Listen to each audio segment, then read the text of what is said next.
Hello and welcome to today's FIFA World Cup post-match analysis session covering England's match against Croatia. Before the start of the match, on Football, you could see 4-2-3-1 has been reported for England and 3-4-2-1 for Croatia. For today's presentation, you are going to focus on England and see to what extent the 4-2-3-1 could reflect exactly what has happened on the pitch. We are going to use the tracking data provided by Skill Corner, where you can see on the right side the third goal England scored in that match in the second half, where for each player we have their coordinates, 10 frames per second, including the ball. And as you can see on this animation, it's a TV broadcast tracking data, so you can see the green area that shows the TV frame.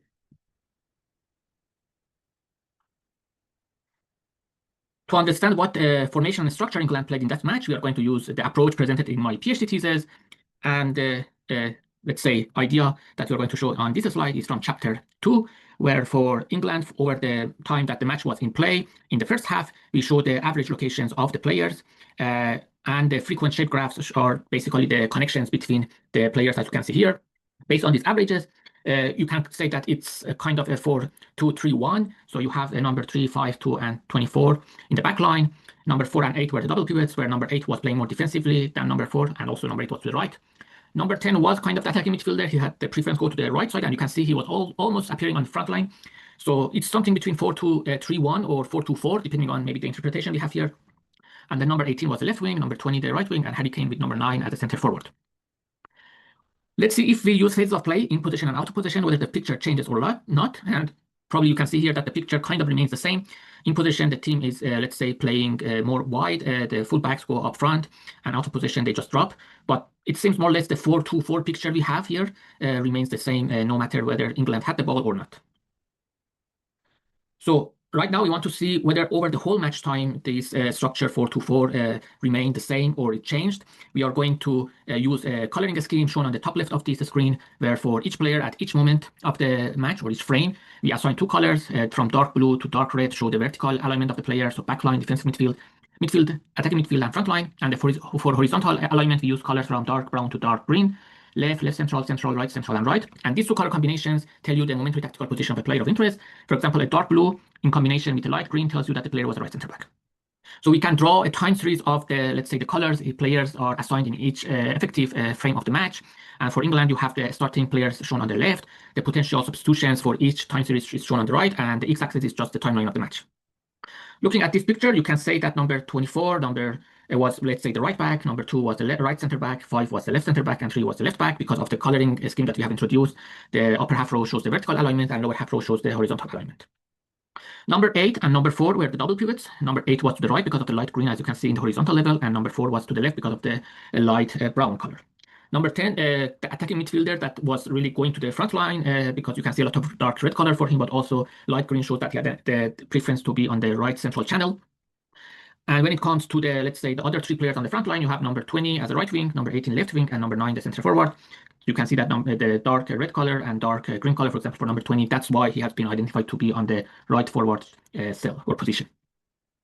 So you have some clocks in this time series, which are the potential stoppage moments. It can be an injury break or a cooling break or VAR. By looking at these references that we have on this time series, maybe we can say that there was no clear change before and after these moments. Then you have the halftime. Again, after and before the halftime, we don't see really a clear position change. So England starting the match in 4-2-4, let's say, and kept going with the same formation. What's interesting here maybe to see is that we also have included the moments that the opponent, in this case Croatia, has made the substitutions that are shown with these, let's say, substitutions symbols on top of the plot. Again, before and after that, maybe we don't see a clear position change. So the first, let's say, opportunity for the coach to make substitutions is where you can see the first gap in this let's position plot or picture. And this gap includes 3 dots. These 3 dots basically tell you that like number 18 was taken out and number 11 comes in as a substitution for this player. Number 20 was taken out and number 7 comes as a substitution. And here the same number 4 and number 17. So more or less we can argue here that they just took the right wing, brought a new right wing, a fresh leg, the same for the left wing. But it's interesting that for number 4, he was starting the match as, let's say, the left defensive midfield.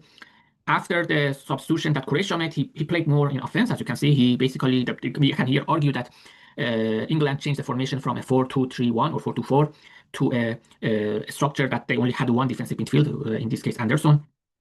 They took Rice, who came to join Bellingham as the attacking midfield and bring, let's say, number 17 to continue the same role. of course, he was even playing more advanced. And as you can see, when number 17 came on the pitch, number 10 dropped and joined the, let's say, the double pivot number 8. So again, they moved back to that double pivot in this case. In the next round of the substitutions, they bring in number 25 as a replacement for number 10. And it's interesting that number 25, clearly based on the coloring, dark blue and dark green, he's the right back. And that means that the current right back, until that time, number 24, needs to change his position. So he's, based on the coloring scheme, you can see has been moved to the defensive midfield to the right to fill in the, let's say, that position. And number 8, who was playing in the right defensive midfield, has been moved to the left defensive midfield because of the, let's say, light brown color you can see for the horizontal level of this player. So overall, we can argue that with the substitutions that England made in this match, they were just changing the orientation and arrangement of the players, maybe in the back line, maybe in the defensive midfield. Overall, 4-2-4, for a short moment of the match, they switched to a single defensive midfield. But after that, we can say they were just playing with double pivots. And yeah, that's the picture you can get from England using the tracking data, and compare that to the formations reported in public sources. For the next post-match analysis session in English, we are going to cover Netherlands match against Sweden, and thanks for your attention.